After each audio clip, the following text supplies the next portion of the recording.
Hello, it's Kath Berry here from Acupuncture Professional.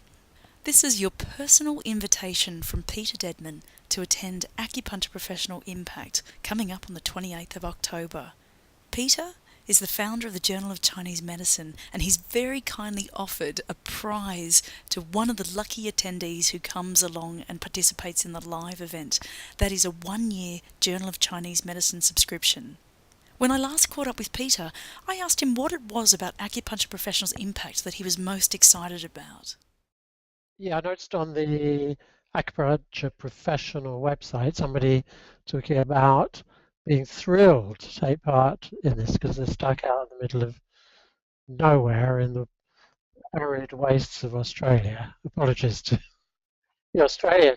As sort of really out of the loop, not able, really long way from where colleagues are or a long way from where seminars and so on. So this kind of online symposium and online education just brings everybody together into a linked world. So I think in that respect it's brilliant. And of course we save on hugely expensive and climate damaging international travel if we can all sit at home and learn from each other. Pretty great way of exchanging information and learning. Yep. Do you have any more questions? My question for you, Peter, is in our conversation just a moment ago, you talked about one of the things that you're very keen to support is community acupuncture.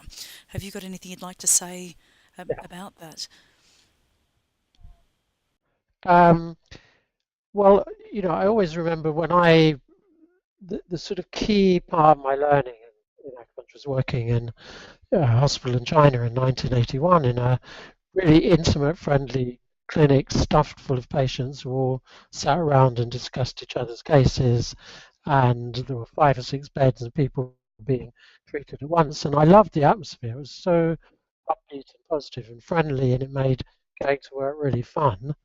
And of course, community acupuncture solves a lot of other problems as well, apart from solving the problem of kind of isolation of the practitioner. Um, it solves an economic problem for patients.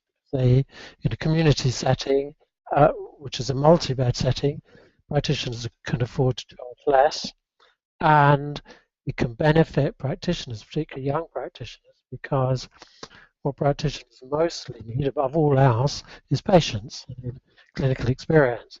And if you can create a relatively cheaper community acupuncture multi-bed clinic, you have a much higher chance of having a throughput of patients.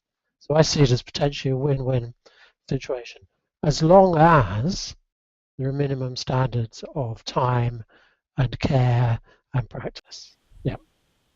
Excellent, thank you. Well, I think that wraps up. We're so looking forward to seeing you, Giovanni Machocha, Deborah Betts, Matthew Bauer, and Joshua Soul coming up on Tuesday, the 28th of October. So, thank you again for taking the time to talk with us today, and we will see you in a couple of weeks' time. Thanks. Looking forward to that.